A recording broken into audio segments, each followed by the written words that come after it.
تو ایک چیز کا خوب خیال کرو، اپنے آپ کو ہمیں عملی زندگی سے جوڑنا پڑے گا۔ یہ تو آج اجتماعی دعا ہوئی، حقیقت بتاؤں مجھ سے اجتماعی دعا نہیں مانگی جاتی۔ اللہ کا بڑا فضل ہے، مجھے عادت ہے کبھی کبھار، میں نہیں کہہ رہا کہ کوئی بہت نیک ہوں، جب بھی کچھ توفیق ٹوٹی پھوٹی ملتی ہے دعا مانگنے کا لطف تنہائی میں آتا ہے۔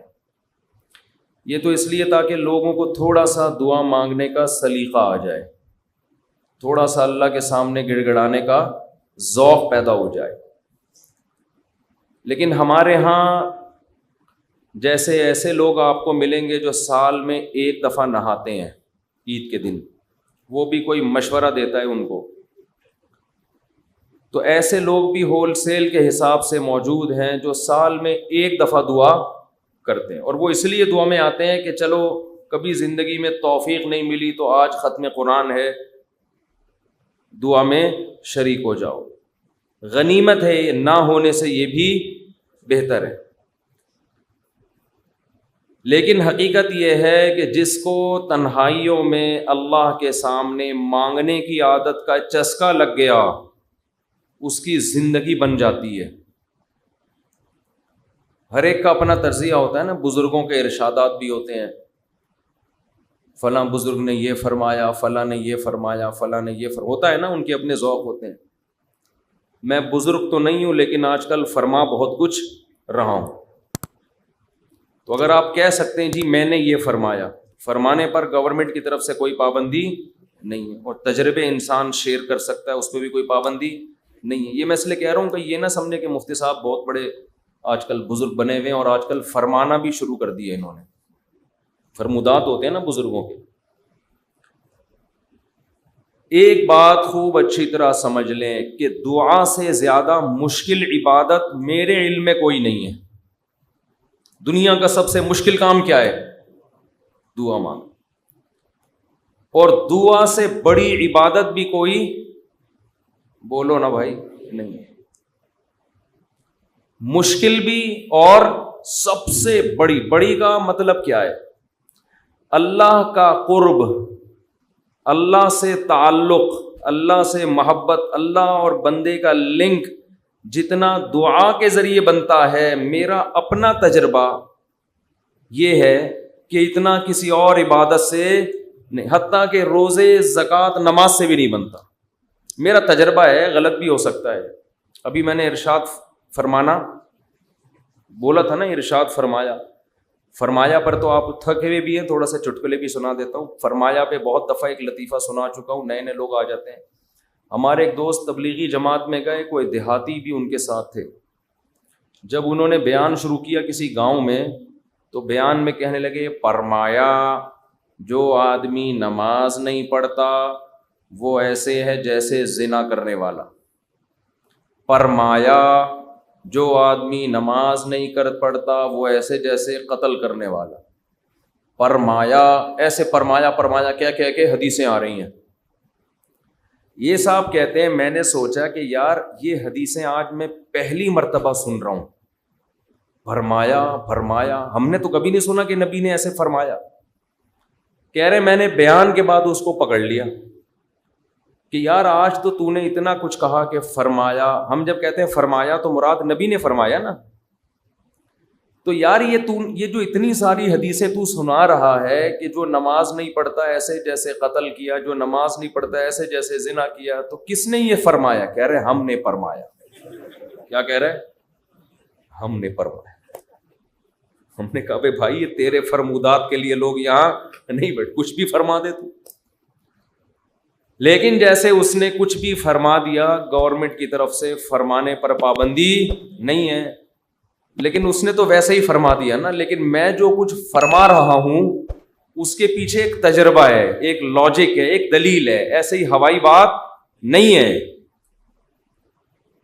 سب سے زیادہ انسان کو اللہ کے قریب کرنے والی عبادت دعا۔ سب سے مشکل عبادت بھی کون سی ہے؟ بولو، دعا۔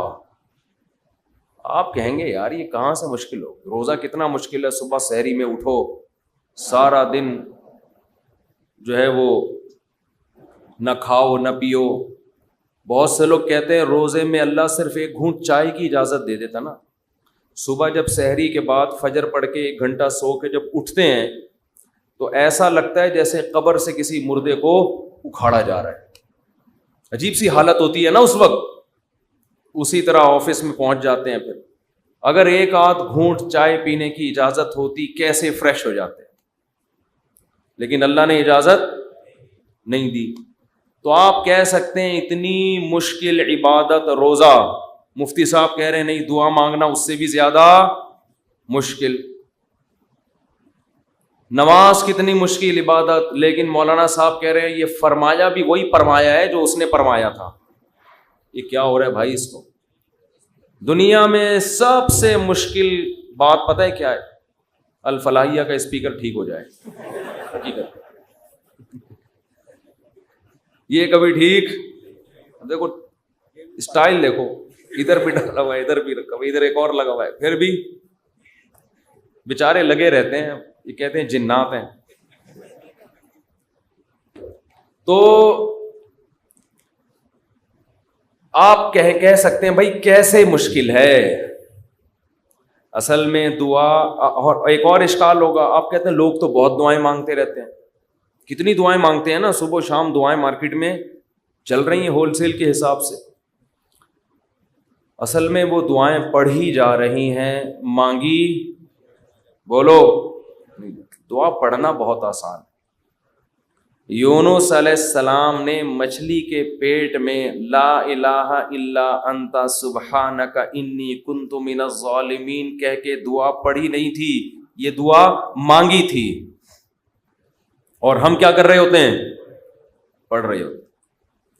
جتنے مرد یہاں بیٹھے ہیں, جتنی خواتین بیان سن رہی ہیں اوپر, ان سے گزارش ہے کہ اپنے معمولات میں دعا کا اضافہ کریں اور اللہ سے دعا مانگنے کا معمول بنائیں.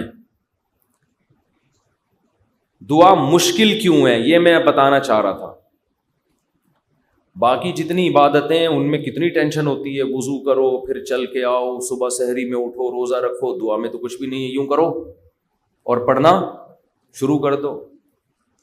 اصل میں دعا نام ہے دل کے لگنے کا, جذبے کے ساتھ مانگنے کا.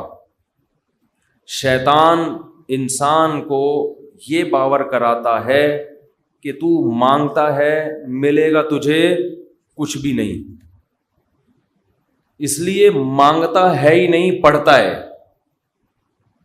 کیونکہ جب مانگ رہے ہوتے ہیں نا تو پتا ہوتا ہے کہ ملنے والا بولو کچھ بھی نہیں. لیکن چونکہ مسلمان ہیں شاید ٹرائی کر کے دیکھتے ہیں, شاید کچھ ہو جائے, تو زبان تھوڑی گھس جائے گی.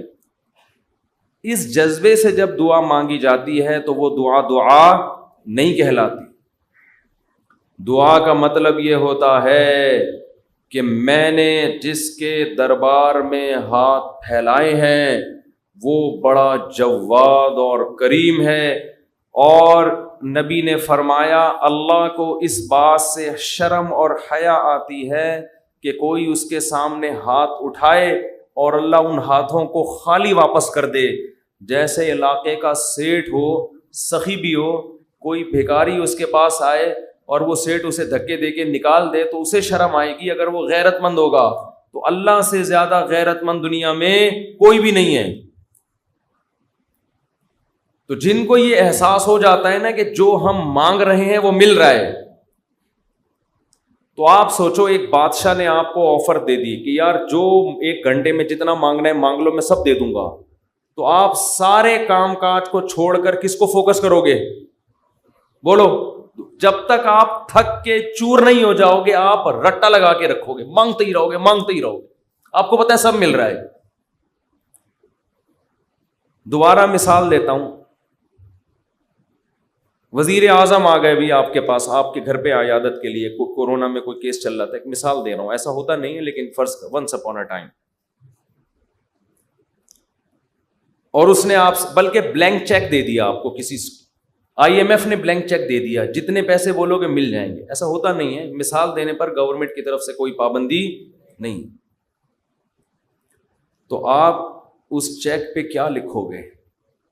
بولو. 5 روپے, 10 روپے, 20 روپے, 30 روپے. وہ کہے کہ ایک ہی دفعہ بھرنے کی اجازت ہے, دوبارہ آپشن. آپ پتہ کیا کرو گے, جو اس میں ہند سے جہاں لکھے جاتے ہیں نا 9 سے شروع کرو گے, وہ بھی چھوٹا سا 9 لکھو گے تاکہ جتنے 9 اس میں گھسیڑے جا سکتے ہیں میں گھسیڑ دوں. ایسا ہی ہوگا نا, چھوٹا سا 9 تاکہ بینک والا چشمہ لگا کے دیکھے. 9 یعنی 9 ارب 9 کھرب 99 ارب 99 کروڑ 99 لاکھ 99,999. کیا خیال ہے؟ نہیں آ رہی بات, میرا خیال ہے سمجھ. 9 کھرب سے بھی زیادہ اگر کوئی ہنسا ہوگا نا, وہ بھی گھسڑ دو گے اس کو. 9 کھرب سے اوپر کیا ہوتا ہے؟ 99 کھرب. 9 کھرب نہیں, سوری غلطی ہوگی, یہ پورے 10 کھرب کا نقصان ہو رہا ہے بھائی. 99 کھرب 99 ارب 99 کروڑ 99 لاکھ 99,999 کا چیک بنا کے دو گے کہ نہیں دو گے؟ بشرطے کہ یقین ہو کہ یہ میں خواب نہیں دیکھ رہا ہوں. ورنہ بعض دفعہ آدمی کی آنکھ بھی کھل جاتی ہے ایسے موقع پہ.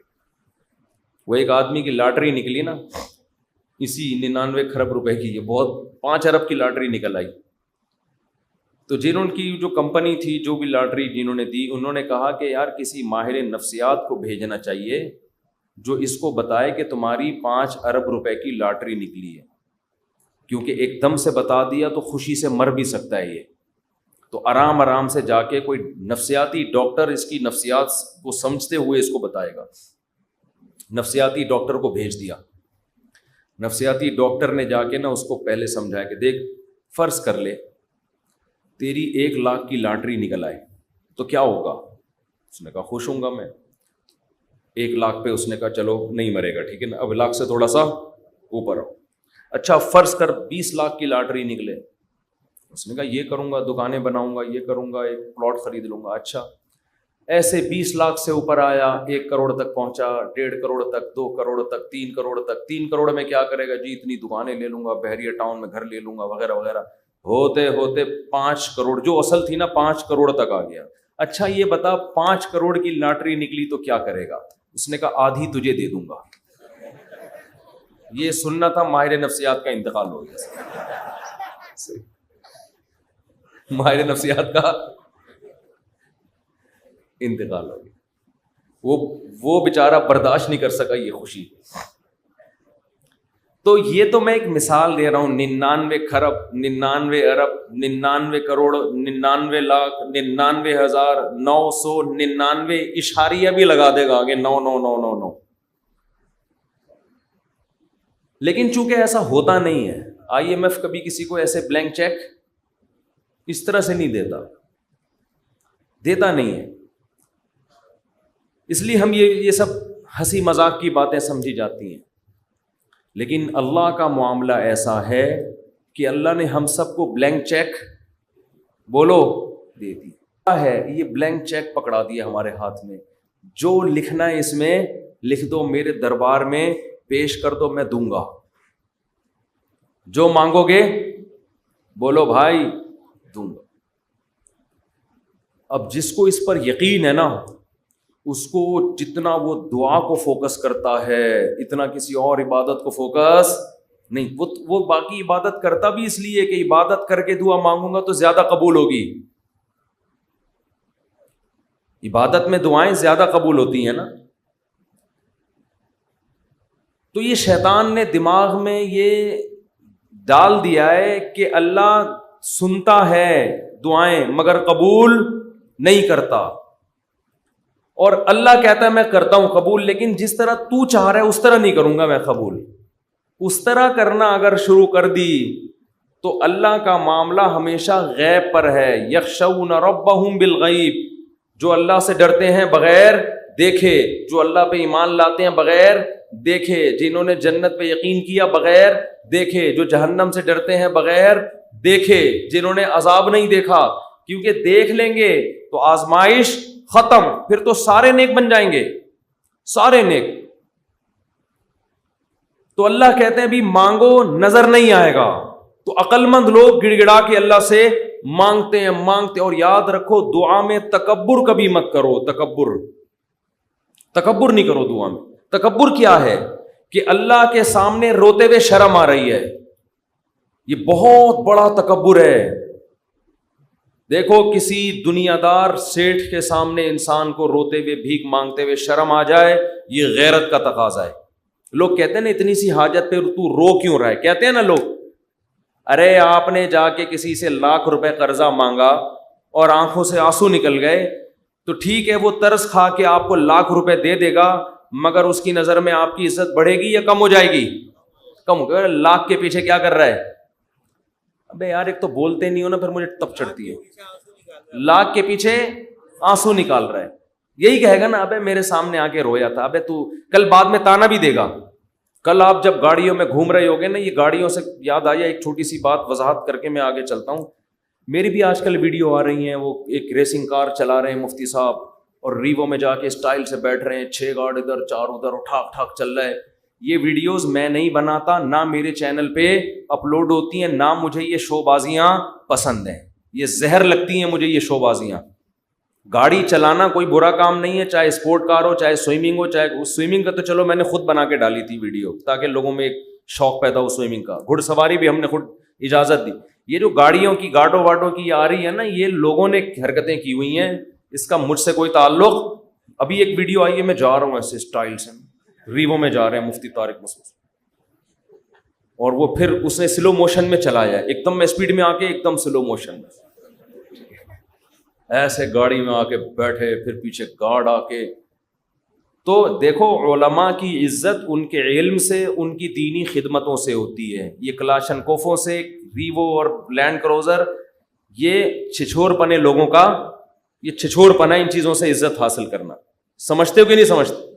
ایک دیہاتی ہمارے پاس آیا, مجھے بڑا اچھا لگا. بعض گاوار دیہات کے لوگ ہوتے ہیں سیدھے سادے, بڑی اچھی باتیں کرتے ہیں. وہ ایک عالم کے پاس گیا, ان کے گارڈ تھے, جیسے ہی گیا تو گارڈ کھڑک کھڑک ایک دم جو ہے نا, وہ عالم اپنی ریوو میں آ کے بیٹھے اور بڑا پروٹوکول کے ساتھ. وہ گارڈ بھی شو مارنے کے لیے نا خام خام میں, وہ کیا ہوتا ہے یار, وہ تو گن کو لوڈ کر رہے ہیں نا شو مارنے کے لیے. تو یہ بیچارہ سیدھا وزیرستان کا تھا, یہ پٹھان تھا. مجھے کہنے لگا یار مفتی صاحب یہ تو شو بازیاں ہمارے ہاں اس سے بھی زیادہ ہیں. یہ علماء کو ان چیزوں کی کیا ضرورت ہے؟ جو آ رہا ہے تو ٹھک ٹھک کر کے نا وہ شو بازی, وہ ان کی شاید شو بازی کی نیت نہ ہو, لیکن دیکھنے میں ایسا ہی لگ رہا تھا. کہہ رہے علماء کی جو ہم عزت کرتے ہیں, ان کے علم, ان کے تقوی, ان کا اللہ سے تعلق, ان کی دینی خدمتوں کی بیس پہ, کہہ رہے یہ ہمارے گاؤں میں یہاں سے زیادہ ہیں. کہہ رہے ہمارے یہاں پوری ریپیٹر ہوتی ہے, مشین گنیں ہوتی ہیں. اس نے کہا بھائی یہ علماء کیا ٹھک ٹھک ٹھک لگا کے رکھی ہوئی ہے. کہہ رہے ہم لوگ علماء کی عزت علم کی وجہ سے کرتے ہیں, ورنہ یہ تو ہمارے ہاں ان سے زیادہ ہیں. حقیقت صحیح بات کی اس نے. یہ جو پروٹوکول اور بڑی بڑی گاڑیاں اور یہ گارڈ اور یہ سب چیزیں, تو زرداری صاحب کے ہم سے زیادہ ہے بھائی یہ پروٹوکول تو. اور یہ جو دنیا دار لوگ ہوتے ہیں ان کے پاس یہ چیزیں زیادہ ہوتی ہیں. تو یہ چیزیں فخر کرنے کے قابل نہیں ہے, ضرورت کی چیزیں ہیں. ضرورت ہے تو رکھو, نہیں ہے تو نہیں رکھو. نعمتیں ہیں اللہ کی طرف سے, کوئی پابندی نہیں ہے. تو یہ جو ویڈیوز میری اس طرح کی آ رہی ہیں, یہ میں نے نہیں بنائی, نہ میں نے کسی کو کھڑا کیا ہوا ہوتا ہے کہ کیمرے سے لے کے میری ویڈیو بناؤ اور پھر سلو موشن میں لے کے آؤ اس کو. وہ بڑی عجیب اسٹائل میں آئی ہے, جا رہے ہیں جی میں جا رہا ہوں, اور جو گاڑی میں چلا رہا ہوں ضروری نہیں کہ وہ میری ذاتی گاڑی ہو. وہ اسپورٹ کار کا کہہ رہے ہیں مفتی صاحب نے اسپورٹ کاریں بھی رکھی ہوئی ہیں. رکھنا کوئی برا نہیں ہے, مفتی صاحب کو اگر اللہ نے پیسہ دیا ہے آپ اسپورٹ کار بھی رکھیں, آپ گھوڑا بھی رکھیں اپنے پاس, آپ ریوو بھی رکھیں, آپ لینڈ کروزر رکھیں. نہ اللہ کی طرف سے پابندی نہ گورنمنٹ کی طرف سے. لیکن میں ویسے ہی ایک بیان دے رہا ہوں کہ ضروری نہیں کہ جس گاڑی کی میں ڈرائیونگ سیٹ پہ بیٹھا ہوں تو وہ گاڑی کس کی ہو, مفتی صاحب کی ذاتی ہو. ضروری نہیں, امکان ہے کہ ہو بھی سکتی ہے, اور یہ بھی ہو سکتا ہے کہ نہ ہو. لیکن یہ جو ویڈیوز بن رہی ہیں کہ اسٹائل میں آ رہے ہیں اور پھر بیٹھ رہے ہیں, یہ مجھے بالکل پسند نہیں ہے. یہ اسٹائل یہ لوگ خود کر لیتے ہیں. اب لوگوں کو روکنا میرے بس میں نہیں ہے, کیونکہ جہاں بھی جا رہے ہیں ہر آدمی کے پاس میں کیمرہ ہوتا ہے. کس کو روکے آدمی, ایک پہ پابندی لگاؤ گے دوسرا, اور پھر لوگ اپنے چینلوں کو پروموٹ کرنے کے لیے یہ کام کر رہے ہوتے ہیں. جا رہے ہیں تو وہ پھر بھائی لوگ جب چینل پہ ڈالیں گے تو ان کے ویورز بڑھیں گے. تو میں یہ وضاحتی بیان دے رہا ہوں کہ میں صرف اس ویڈیو کا ذمہ دار ہوں جو میرے 3 چینل ہیں ان میں سے کسی پر اپلوڈ ہو. ایک میرا چینل مفتی طارق مسعود اسپیچز ہے, ایک آس مفتی طارق مسعود ہے, اور ایک چینل کا نام ہے, کیا نام ہے بھائی, طارق مسعود آفیشیل. یہ پتہ نہیں مفتی طارق مسعود آفیشیل, یہ صرف طارق مسعود آفیشیل ہے, یہ پرانا ہے. اور یا فیس بک پہ جو میرا آفیشیل پیج ہے.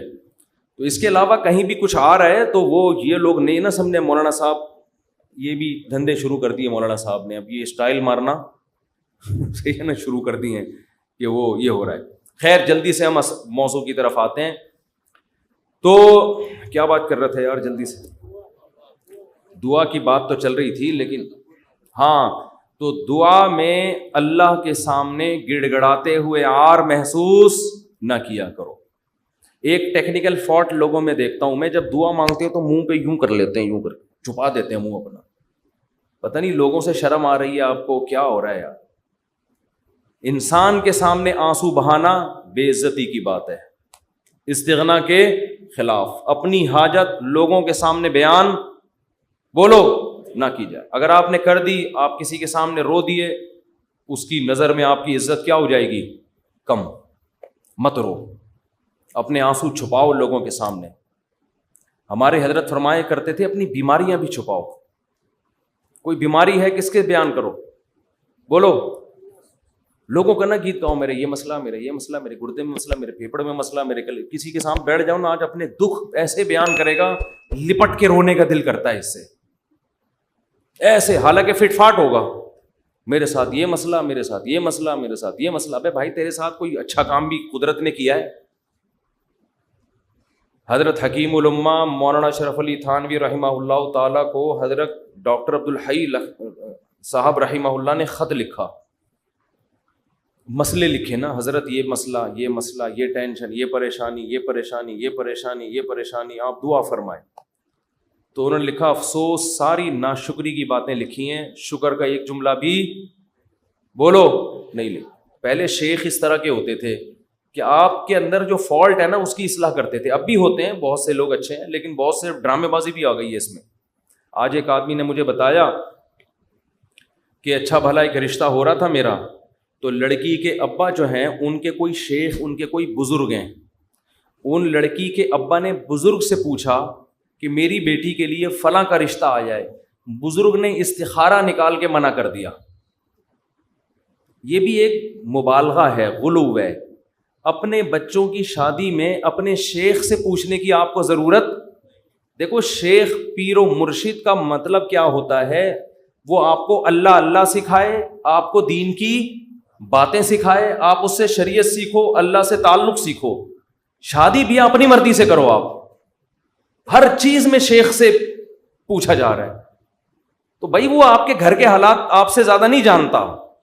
باپ جتنا اچھا بیٹی کے لیے فیصلہ کر سکتا ہے, ماں جتنا اچھا فیصلہ کر سکتی ہے, پیر و مرشد نہیں کر سکتا. پتہ نہیں کیا بنا لیا لوگوں نے پیر و مرشد کو.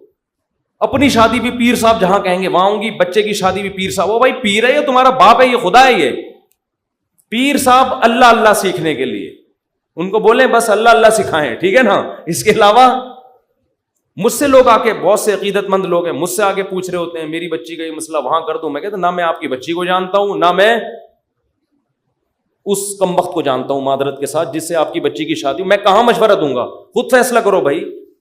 تو اتنا زیادہ اپنے گھروں میں یہ جو پیر و مرشد ٹائپ کی چیزیں ہیں, جو اور ایک نمبر پیر ہوگا نا وہ یہی مشورہ دے گا, کہے گا بھائی اللہ اللہ سیکھو, مجھے کیا پتا کہ آپ نے کہاں شادی کرنی ہے کہاں نہیں کرنی ہے. تو آپ کا گھریلو معاملہ ہے. طلاقیں دے رہے ہیں پیر سے پوچھ کے, طلاقیں کس سے پوچھ کے دے رہے ہیں, پیر و مرشد سے پوچھ کے. تو کہاں سے کہاں بات چلی جاتی ہے. تو میں یہ عرض کر رہا تھا, دیکھو مخلوق کے سامنے رونا, رو لیتا ہے انسان, کبھی پریشان ہوتا ہے تو رو لیتا ہے. ہر ایک میں توکل برداشت ایک جیسی نہیں ہوتی, لیکن اللہ کو مخلوق کے سامنے رونا پسند بولو نہیں ہے. میری عادت ہے, میں اپنے بھی کچھ معمولات کبھی کبھار بتا دیتا ہوں. کبھی اللہ نہ کرے کوئی بیماری آئے, اللہ نہ کرے, تو میں کبھی دعا کی درخواست بھی مسجد میں اعلان نہیں کرواتا. جیسے 8-10 سال پہلے مجھے ملیریا ہو گیا تھا, کافی بھی رمضان میں ہوا, کافی بیمار, اور ملیریا بھی اپنی حماقتوں سے ہوا, احتیاط نہیں کی اور ہو گیا تو بھی ٹیسٹ نہیں کرایا. فنٹر گیری چل رہی تھی اس وقت, تھوڑی انسان ذرا اور ینگ ہوتا ہے تو فنٹر پنا اس میں زیادہ ہوتا ہے. ٹیسٹ کروا لیتا, ٹائم پہ علاج ہو جاتا تو مسئلہ نہیں بنتا. بخار ہوا, اتر رہا ہے, چڑھ رہا ہے بخار, فنٹر گیری میں ہی ہم زندگی گزار رہے ہیں, وہ بہت ہی خطرناک ہو گیا. یہاں مؤذن, میں مارکیٹ سے شارٹ ہو گیا, 10-12 سال پرانی بات ہے. مارکیٹ سے جب بھی کوئی چیز شارٹ ہوتی ہے جو ہر وقت اویلیبل ہو تو لوگوں کو ٹینشن ہوتی ہے. مؤذن صاحب نے یہاں اعلان کر دیا, امام صاحب کی طبیعت بہت خراب ہے, تمام حضرات سے دعاؤں کی درخواست. میں نے مؤذن صاحب کی کھچائی کی, میں نے کہا میں نے آپ کو کہا ہے کہ آپ پبلک کو بتائیں کہ امام صاحب کی طبیعت خراب ہے, کیا ضرورت ہے شور مچانے کی. طبیعت کا ٹھیک ہونا, طبیعت کا خراب ہونا, یہ سب چیزیں نیچرل ہیں, نارمل ہیں. کبھی ٹھیک ہوگا, کبھی خراب ہوگا, کبھی مرے گا, کبھی جیے گا, ہر چیز کی مسجد سے اناؤنسمنٹ. پھر لوگوں کے فون آنا شروع, سنا ہے آپ بیمار ہو گئے, وہ ایک درد سر بن جاتا ہے انسان کے لیے. صرف ان لوگوں کو انسان بتا دے, اپنے چند بزرگوں کو جن سے اسپیشلی دعا کی درخواست کی جا سکتی ہے. بھائی طبیعت خراب ہے, آپ سے کہہ رہا ہوں کہ آپ میرے لیے دعا کریں. شور مچانے کی, لوگوں میں